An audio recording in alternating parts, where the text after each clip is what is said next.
Alleloia, alleloia. Miara-patsika amin'ny anaran'i Jesosy satria nyty fotoana mahafinaritra ao anatin'ny fandarana baiboly teny velona irahantsika amin'ny MCTV sy ny révérend Dimy Andreasson. Manana hafatra apita amintsika Andriamanitra, manana hafatra anorenana amin'ny finoantsika, dia manana hafatra koa entina mpandresena antsika izany.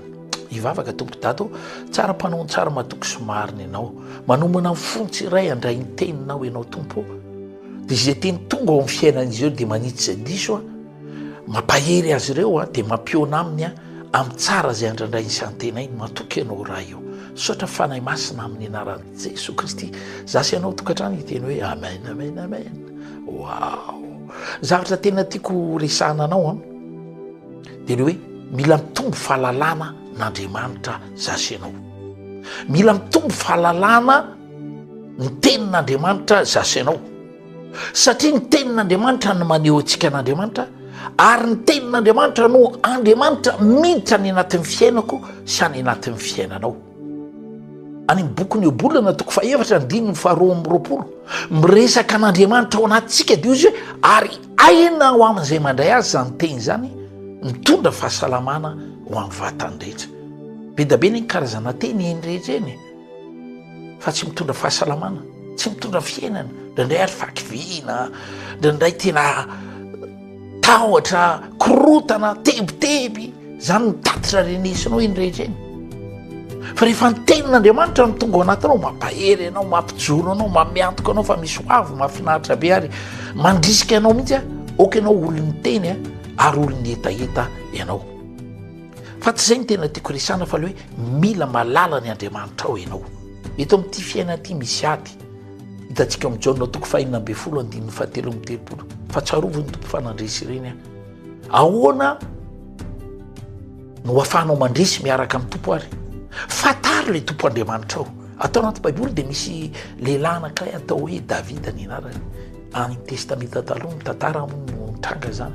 Dia io lehilahy io lazainy baiboly hoe olona araka ny fony, fa isaoran'Andriamanitra fa tsika tena amin'ny fanekena vaovao ao amin'ny Kristy Jesosy dia orom-baovao daholo tsika satria nomeny ny fanahiny isika araka ny teniny any amin'ny Korintiana faharoa toko fahadimy andininy fahafito amby folo ary zay rehetra ao amin'ny Kristy tonga orom-baovao izy, lasa ny fiainany taloha zay miaina araka ny nofo, araka ny saina, araka ny fahaizana maha-olombelona, fa tonga vaovao ny fiainana satria fanan'Andriamanitra indray no manjaka manapaka ho aminy ary ny fanan'Andriamanitra no mitaridalana azy araka ny teny amin'ny Romanina toko fahavalo andininy fahaefatra amby folo zay tarihan'ny fanamasan'Andriamanitra no atao hoe zanak'Andriamanitra.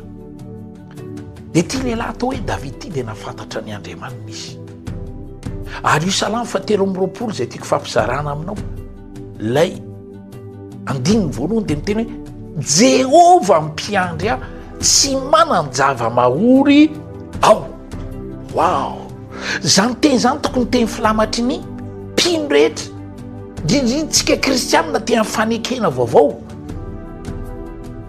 Baiboly ny teny, Jesosy ny teny ray andro, nareo ratsy fanahy tia mame zava-tsony zanakareo, tsy manoatra lavitra va le rainareo izay ao an-danitra raha manantena azy, mino matoky azy ianao.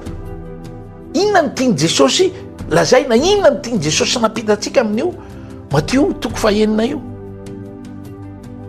hoe zasy ianao dia miaina ao anaty fanekena tsara lavitra karaha Davida ary natakatra hoe Jehova mpiandry azy tsy hanan-java mahory izy, mova tsy manoatra lavitra zasy ianao. Zay Andriamanitra mihitsy ny teny hoe any Mateo toko fa valo amby roapolo andininy fa roapolo hoe ary omba anareo mandrakariva mandra-patapitra zao tontolo zao. Andriamanitra omba antsika zany dia mampatsiahy izy hoe aza matahotra ianao amin'ny zava-mitranga, amin'ny zava-miseho zany nge miaraka aminao dia izany no maninona mamatsy ianareo amin'ny zavatra ilainareo amin'ity fiainana ity, dia manana ny fatokina fa ny adinareo efa vitako, fa ny anjaranareo dia mandray lay zavatsoa efa nomaniko nitanterahako anareo. Ry havana malala mpanaraka ty fandarana ty, Davida dia olona mpanjaka tamin'izany vanim-potoana zany, olona nanana fanapahana ny aina fiainana tena, fa mbola nanisy teny izy teo amin'ny fanatrehan'Andriamanitra hoe Jehova mpiandry tsy anany zava-mahory ianao koa tiako ianao tsy fantatro zay toerana misy ianao ny fiarahamonina mety ianao nga mba tompona orinasa iray ianao nga mba olona tsombolo eto amin'ny tany sy ny firenena ianao nga mba tena olona arak'izany e mahafinaritra be ianao fa manana fomanetsy tena tahaka ny Davida Jehova mpiandry tsy manana zava-mahory dia araky ny teniko efa mifampiresantsika foana tany aloha tany hoe aombavatsika mifagagana zay ambarantsika mamatotra antsika ary zay mambarantsika maneho ny finoantsika dia izay ambarantsika no ho tanteraka ao amin'ny fiainantsika tonoko izany fahamarinana zany makasika ianao amin'ny mahalelan'Andriamanitra nansorana